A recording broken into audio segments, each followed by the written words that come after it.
Hello and welcome to my YouTube channel. I'm Sandy Allnock, and I am going to be sharing the highlights from 2025. And I know you might be saying, Sandy, there were just so many lowlights. How can you find highlights? Well, by looking for them. And I did go digging. So I'm going to share 5 people or things that inspired me and my artwork in 2025.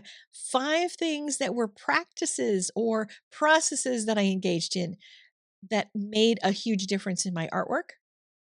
And then I went for 5 art supplies, but there's a few more in there. So it's technically 5 categories of things. And Santa Claus, if you're watching, you can get all of those things for any artist because they'll all be happy with them. But I went through all of my past orders on all the websites I order from and my receipts from my local art store to find out what I even got this year. And there was very little. My budget was tighter, but I found some good things that I think you might be interested in hearing about.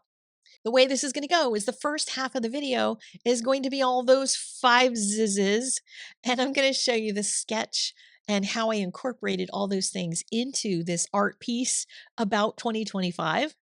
The second half is going to be the color portion.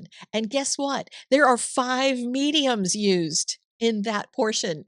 5! Count them all in one piece. I think that qualifies me as a mixed media artist. Anyway, let's get started on all that, shall we?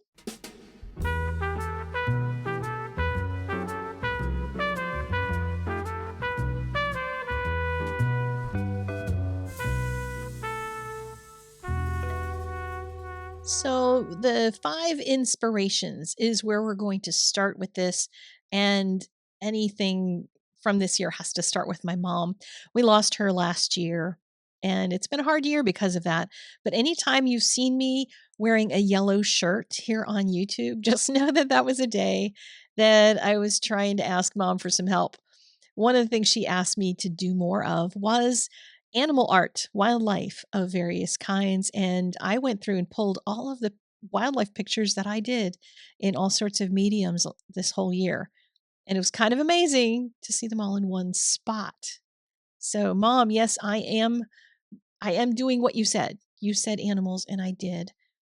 The bird here in my art piece that I'm working on, this art journal page, is going to be representative of my mom, just kind of perched up there on the top of a glass jar, just, watching over, keeping an eye on things because I know that's what she's doing. She's never going to stop being a mom, even if she's in heaven.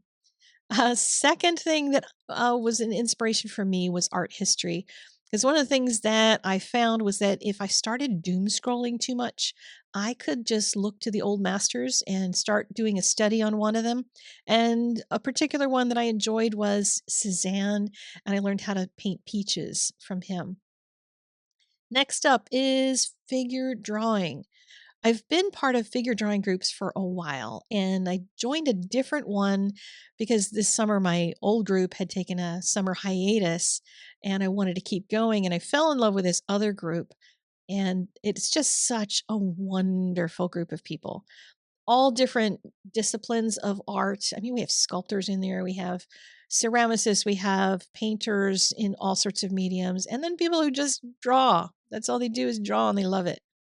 So they were an inspiration. I did a lot of charcoal work there. Nature was another big inspiration for me. It always has been, but I've focused on it more this year because of the phonology wheel stuff that I was doing. And I also did an excessive number of hydrangea pieces. So I'm going to put hydrangeas in here, partially from mom too, because she gave me the hydrangea bush that I kept working from. So I got to do a lot of artwork about nature, and there's going to be more coming up next year. So hang tight if you like that sort of thing.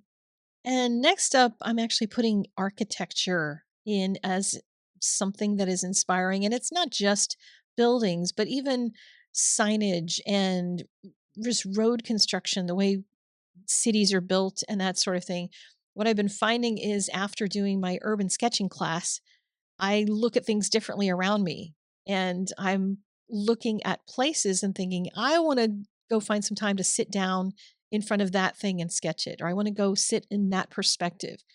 and looking for opportunities to go study perspective in the architecture around me, which transitions well to 5 practices of 2025, things that I was trying to learn and understand better, because I don't think we ever get to the end of understanding something.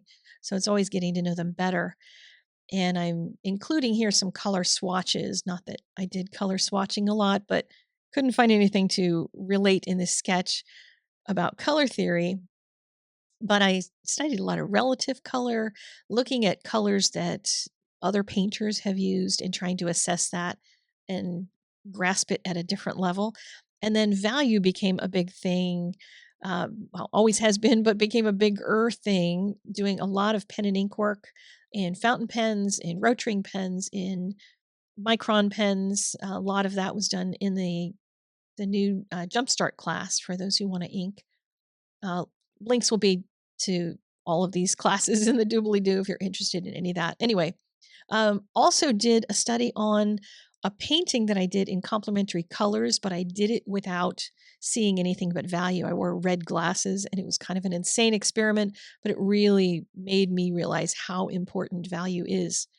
And then there was just sketching, because I have done so much sketching this year, nature sketching, urban sketching, just sketching in my sketchbooks. I've filled several of them, like finished off several of them this year. So yay. And then reserving whites. I have found I'm attracted to something where I can see the highlights so well that I can reserve those whites, because they jump out at me.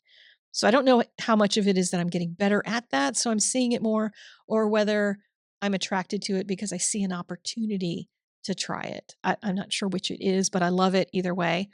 And then my depth of field study has continued like forever. That's going to go on forever, because I just love when some things are blurry, so they're less in focus. Other things are sharper, and just kind of playing around with that push and pull.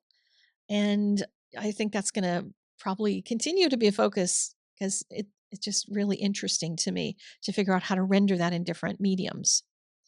And then we get to the art supply section, which some of you have probably been waiting for, because this is a thing this time of year, telling you what to shop for or ask Santa for. And none of this is like brand new on the market, but it's just stuff that I have from this year. So this brush is my newest favoritist brush, I think. My Escoda, it's a 16 mop, and it's a Joseph Zbuk, I can't say his name, Joseph Z. And it holds so much water. It has the nicest point on it. So when I'm doing large paintings, it's wonderful. And here's how it compares to a brush that I shared last year and then a little bit more this year. And it's a silver point brush, quill brush by Vinci. And they're really close in price.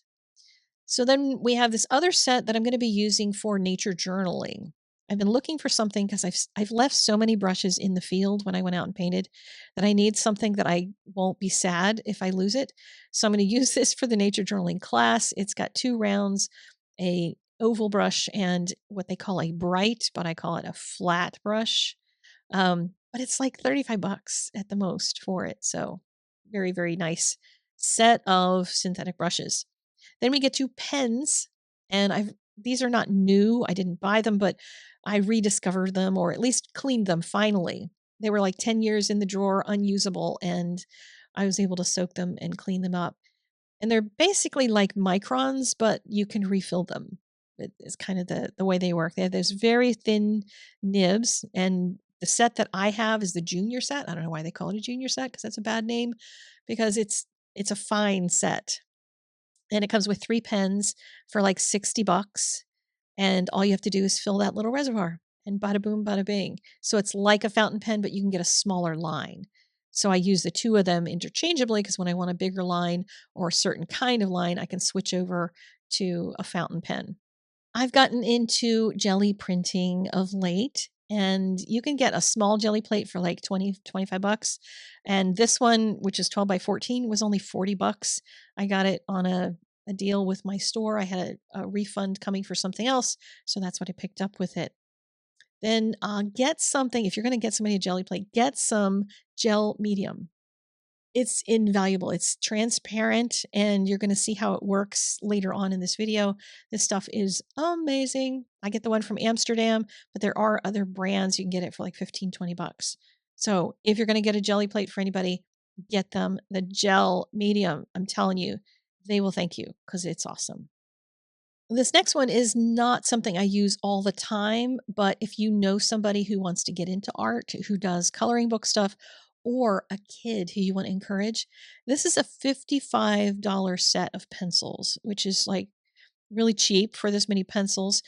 And they're actually not too bad. And there is a hex chart for them. So if it's a kiddo you want to encourage, or a grandma who loves to sit in front of her TV and coloring books, excellent gift to give because these are decent pencils for what they cost. Like 55 bucks is a pretty good deal. Now, if you like to do either lino block printing or pink eraser carving, like after my pink eraser class, you might be excited about that. There is a set of tools that I swear by. I just don't even use my speedball anymore. Look how easy it is to change these points, these tips on it. Like you can pop one in and one out in seconds and not have to fiddle with little things that you do in the other brand. So it's 50 bucks, but it's totally worth it. You also might want a press if you're really getting into it. And I have an extra. I accidentally bought two of them. If you would like one, not in the box, so this is mine. There's one that's in a box. I will sell it to you for $99. That's the cost of it. And I will also pay the shipping. So you kind of get it shipping free. And I will include a print in it. So you get a print and a press, and it's linked in the doobly-doo if you're interested. Let me interrupt myself to tell you about some free opportunities coming up. Yes, I said free. First off, on Monday, 2 days from the day this video goes live on the November 24th, I will have a video about a giveaway. I'm not going to tell you what it's a giveaway for, except that it's a workshop that's $97, and you could get it for free if you win the giveaway. So come back on Monday so you can find out how you can enter for that. Next up, on Friday, I'm going to be the guest artist at Daniel Smith on their Zoom call. They do a Zoom call every Friday with a watercolorist, and this week it's going to be me. So you can join in on that. And I am going to talk about something that my art friends in my figure drawing group have asked for, which is how do you reserve those whites? How do you not have to use any masking fluid or gouache to get your whites? Well, I'm going to tell you all about it. So join me for that Zoom call.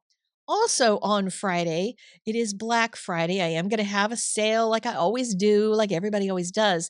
But in my sale, if your cart reaches $100 pre-tax, then you are going to stand a chance at getting some art in the mail from me, because I'm going to start sending out all of these. Like, I have so many small pieces of artwork sitting around here, little sketches, little things I've done. Some of them have been for YouTube. Some of them are just little practice things I did. There's pencil sketches, there's watercolor, there's pen and ink, there's all sorts of stuff. Block prints galore. I am just going to try to get a lot of this out of my studio to make space for 2026. So please help me with that.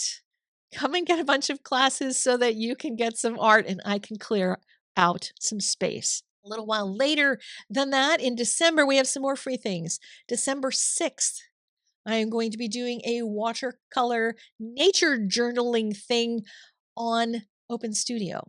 Open Studio is my regular Zoom call I do every single month, and that one is going to be all about nature journaling. You can bring your questions about what kinds of things you want to learn, etc., and we'll be doing a little exercise in that Zoom call. Then, I know this is not enough, right? Then on December 10th, I will be on Zoom with Staedtler and Staples together doing a kind of online class, I guess you could call it. I'm going to be teaching you how to make a beautiful scene with the Pigment Arts pens. And you can do a fall scene or you can do a winter scene. You'll have the option for either one, and that's going to be super fun. And it's free. So come and join in. One more opportunity, because that's not enough free stuff. Over on Art Venture, we are doing a swap. We're doing an ATC swap. And if you would like to be part of it, you're welcome to do that. What we're kind of rallying around is you can do just one ATC to send to someone else. But we kind of decided that lots of times the mail is slow. So we're going to do five. We're each going to send out five to five different people. And then everybody stands a chance of actually getting something in time for the free party during the week after Christmas. And we're going to share all the ATCs so you can come and be part of that. But just know that all the communication about it is on Art Venture. I'm not going to be emailing you. So if you don't hear back after you sign up on Art Venture, it's because you haven't checked your messages at Art Venture. So any of that free stuff, come and join in. Now let's get to the artwork. Okay. 5 mediums. Let's go. As you saw earlier in this video, it starts off in graphite, and it's in a big sketchbook that I just bought because I wanted something that would accommodate my new ginormous jelly plate. So it's a really big one, and it's got really thick paper. That's why I bought it, because I wanted something heavier that would handle all these techniques that I'm starting to play with in terms of using my jelly plates. So I start off with graphite and use my lead pointer to draw it. A lead pointer is basically a pencil holder that you put a lead into. You buy the lead separately and you need a little separate sharpener, but I think it's actually cheaper than using regular pencils because you just keep replacing these leads. Anyways, that was medium 1. Medium 2 is watercolor, and I wanted a kind of pale, softer wash for all the objects that were in the glass jar so that the background colors would really stand out. As you saw in the beginning, that was like really intense color. And I wanted some of that, but not a ton of it. So I did my watercolor first and with really light pencil lines, even though my vision for it was to have some really bold line work in it. But what I'm learning in all these different techniques I'm practicing and playing with and testing things out, I'm actually learning to think backwards.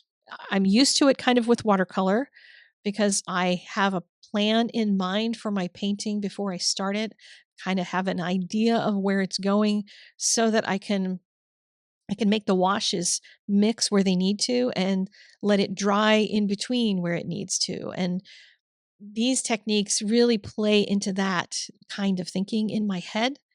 So here I'm doing the watercolor first with these super light lines, and it's going to look like a mess for a while because it doesn't have any really deep strong contrast. I deliberately didn't go for my normal contrast in this. I mean, I have some that are lighter and some that are darker, but none of my like super dark contrast because I want to rely on the line work.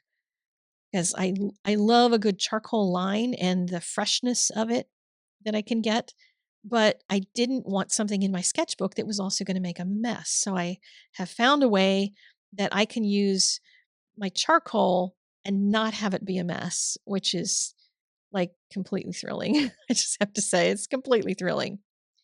So next step for this was to do the jelly printing for the background. And in order to do that, I wanted to cut a mask. So I took some tracing paper and went all the way around the outside edges. This was a nice simple one shape wise. I just had a few things sticking out of the jar. It was really easy to trace around it and then cut around the outside of it so I could tape it down onto the paper. If you have a really complex thing, there's all different kinds of things you can use. There's a masking film that I've used just recently on my puffin video, and that would work here too. But I didn't want to have anything like super permanent stuck to it when I was just going to do a really quick jelly print over top. So I've taken some tape and just rolled it into a little circle thing so I could hold this in place. It doesn't have to be held a lot because I'm just going to take this plate and turn it upside down with paint on it. So it's not going to take very much. So here's where I bring the bokeh into this piece. All the other ones that were on my lists of inspiring things, they all had something I could think of to draw into my jar, but bokeh didn't. The kind of depth of field background stuff. So I'm going to do that here by mixing two colors and letting the line blur between the yellow and the orange by just going lightly over them so that they blend just slightly. And I am going to get some of that yellow in the bottom portion because, again, thinking backwards with a jelly plate, whatever's touching the plate first is what's going to be on top. So you're going to see some yellow streaks because some of that yellow from the first portion that I was rolling came through in the second. So I'm going to get some kind of interesting mixes of colors. And when I saw that it was going to do that, because I could see by the way I rolled it out, I decided not to press any textures into it because it'd be a fine time to make some textures in the background if you wanted. And I thought, let me just keep it straight and let the background be pretty simple, but have a little of that interest of a couple of different colors in that orangey part in the bottom. So I got a little bit of streaking, that kind of thing, and I got my fingerprints on the side where I the pulled the paint off the plate when I turned it upside down, but whatever. It's my sketchbook, so there you go. So that came out pretty cool so far. That worked the way that I had planned for it to work, so that was good. But I had one other thing that I wanted to add on the inside, which was that piece of paper that I drew and just put a wash into. I wanted to stamp one of my block prints in there. So I took my little dog print, and this is one of a whole series that I did of little animals holding signs that had hearts on them because I thought they were so cute. And I kept doing more and more animals. So you can find those on my fine art website, which happens to have a sale going on too. Then just printed it in there, and I did a simple mask with just a sticky note. So this is tucked in behind some of the pieces of pastel that are drawn into the picture, and just press it down. I always hold mine down, press it a little bit more than I think I need to, but I'm just getting used to how to do block printing. You also may notice that there was something else carved into the back of that block because I use both sides when I'm doing my little quickie prints because I don't want to be just going through tons and tons of linoleum. So if one fails, I'll use the back of it. Okay, now we get on to the charcoal portion. This is where I can get my expressive line that can get thicker and thinner and it can be broken, but it's hopefully then going to match up still with what's on the picture. But how do I get it from this tracing paper onto the paper? Well, that's where the magic is going to come in. And this is where my whole fascination with jelly printing has been kind of going on steroids right now. I can't stop thinking about, well, what if I tried this? And what if I tried that? What if I tried the other? Because I've loved using charcoal in my figure drawing. It's a wonderful medium for that. I use it like I do big 19 by 24 size drawings, like really huge ones. And, using your whole arm is just a very expressive way to just get lines out there. And I'm just developing a different style because of all of that work that I'm doing. Charcoal is also much easier to erase, so it's more forgiving. You can just kind of smush it with your finger and the line is gone. A little bit of a kneaded eraser will pick up highlights. There's just so much that you can do with it. And actually, this is kind of funny. I switched. Well, I haven't switched because I still have a ton of newsprint left. I bought a huge lot of it at one point.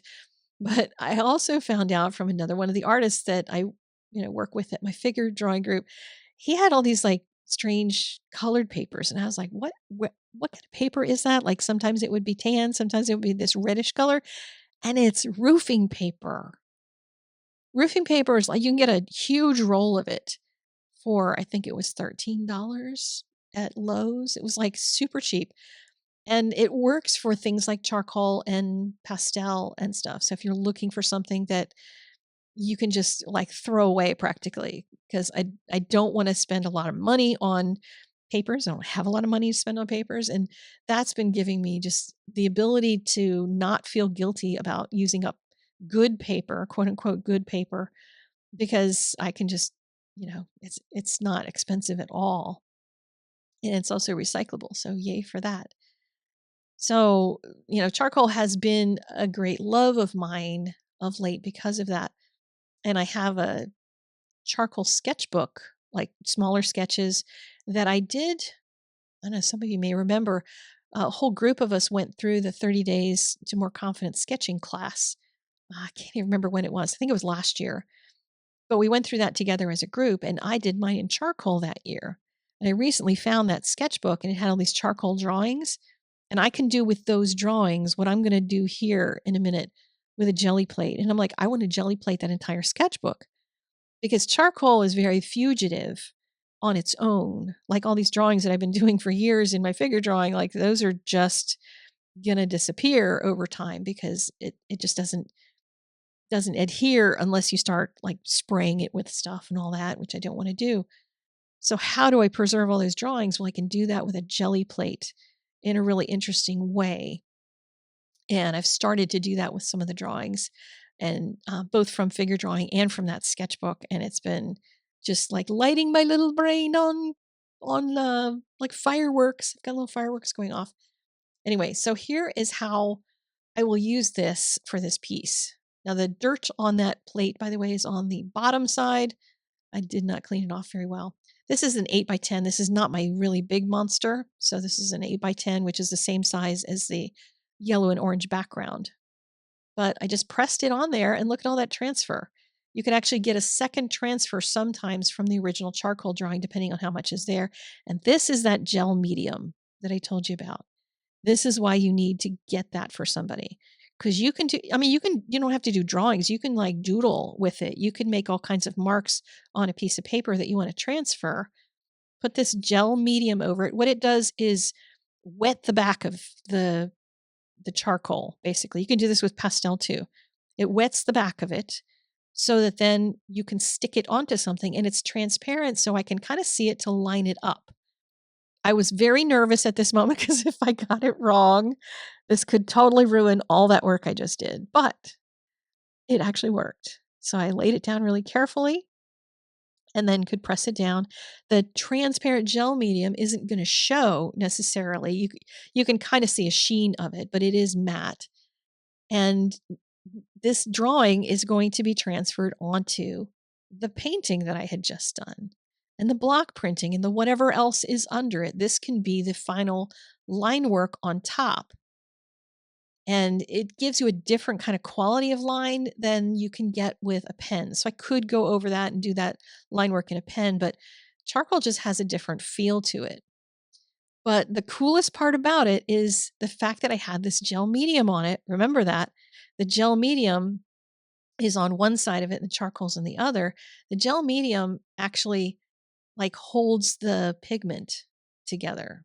It holds it onto the paper. It acts like glue. Peeling it up is a moment of sometimes great angst when you find out you ruined it. But then moments like this, I'm like, yes, it worked, because that was like a day's worth of work.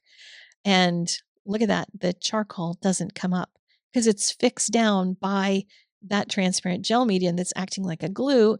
And it was transparent, so I could just overlay it on top of what was already there. So every time I think about this, I think of so many different ways I can use it. And I've been practicing and practicing. I had a smaller sketchbook I was working in until I realized I wanted thicker paper. So again, this one is, I think it's a Royal and Langenickel sketchbook, a Van Gogh, I think. But this one has, this is a colograph that I did. And I'll be doing a video on colographs at some point. And I combined the colograph with charcoal.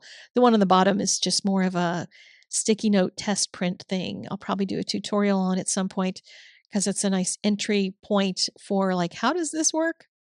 So yeah, that's my 2025 in a glass jar that is half full because it's some happy stuff. It's some good things from the year.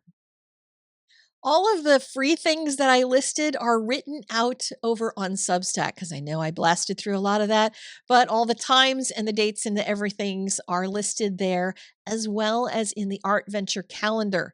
So if you go to the Art Venture calendar, you can see them all in the time zones in which you live, which I find very helpful. It also helps to keep me on track if I have them all in a public online calendar. So you can join Art Venture for free. And I think I'll hush now. So I'll see you later. Bye.